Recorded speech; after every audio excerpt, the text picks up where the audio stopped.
Whitespace. I mean, when we started on all of our work, the biggest conversation in town was still Ukraine. And in 5 minutes time since then, obviously the world's a very different place, probably with more threat, more change, more push factors towards being sovereign. And I just wondered what the implications of that might be for you, Paul, and Whitespace more broadly. Uh, yeah, I mean, it's yeah. The If you look back to when Whitespace started, sort of 10 years ago, it's probably 10 years of the biggest change that I can remember. In I kind of start getting interested in the what's happening in the world in the late 80s, mid 80s, late 80s. And I've not known a decade like it in terms of things like Brexit and Yeah, COVID and war in Europe and constant changes of prime ministers and chancellors and so on.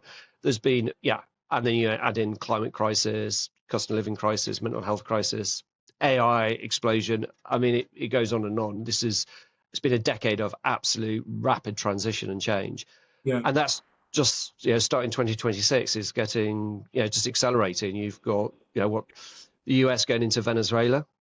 You've got the talk now about Greenland. yeah, I wouldn't be surprised if the president of the US turns around and says, right, the price for staying in NATO is you have to hand over Greenland. Which right, is yeah, just it's the sort of thing you wouldn't even be thinking 2 years ago. So yeah, we are in a incredibly dangerous world right now. mm, Um, you know, Obviously being in the defence space, if I put my just purely commercial hat on, that's not necessarily a negative for us as a business, but from a personal point of view, massively a negative. And I think that's as we expand, one of the things that from a resourcing point of view is that we know we're going to need to bring in people within each country who okay, is from that country. So we're already talking about the expansion into other regions, and we've already got contracts in the US and into Europe and overseas and outside Europe.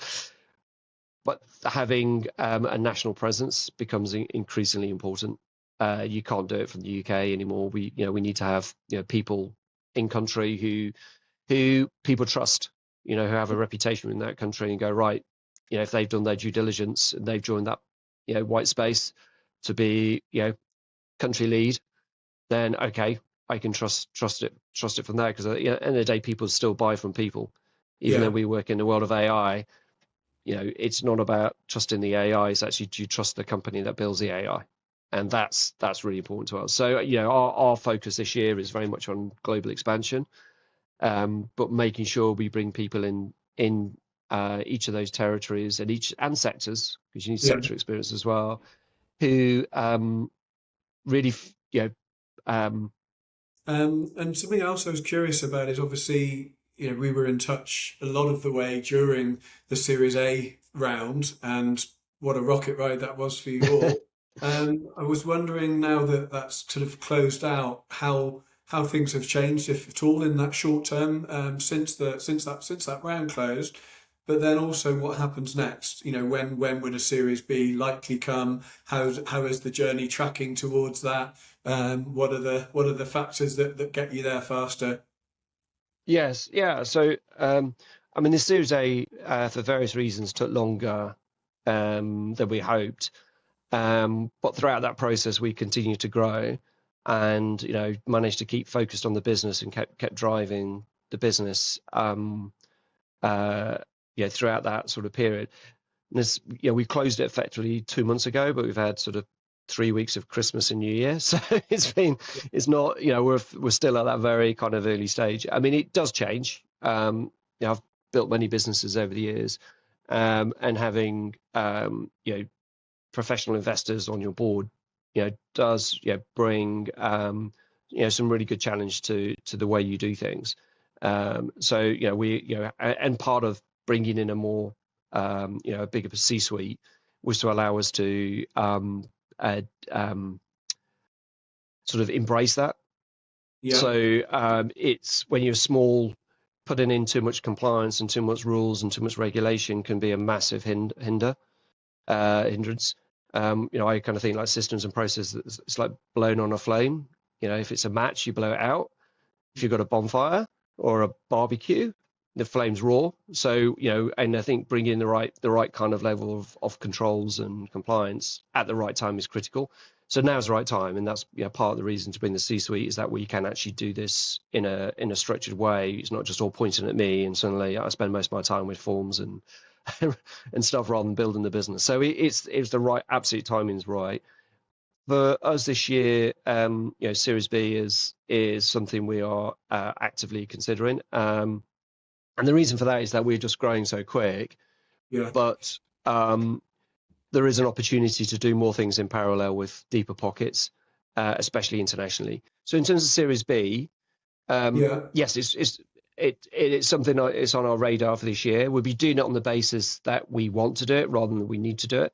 So we're growing, we're profitable, we've got a strong balance sheet.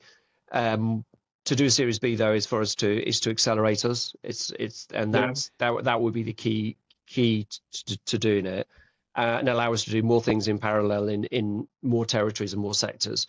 And our partners certainly want us to do that. So the likes of Google's, the Oracles, and Microsoft's, they have global ambitions for Whitespace, and having a even stronger balance sheet to do that, means that they get even more active. So it is something on the cards. We're actually starting the process, and again having things like a CFO on board. Rather than me doing it with my old CFO hat on is critical to that, because managing a Series B process is takes a significant amount of time, and I think I'd be very surprised and in many ways disappointed if this year we didn't start getting acquisition offers as well. We're not going out courting them at all. That's not our intention, but by doing what we plan to do and keep executing on our strategy and our tech and our product and our people, I think it's a natural consequence of what we're doing that we will get approaches, and obviously each one of those you look at and take a view on. But we'll be I think it's going to be a busy time, and also in terms of acquisitions. So we've done 3 acquisitions in the past at Whitespace, and all been integrated, all good acquisitions, and part of what we want to do is to look at acquisitions overseas, especially, and in the UK as well. So there is there's a lot to happen, a lot that could happen as well from a corporate point of view.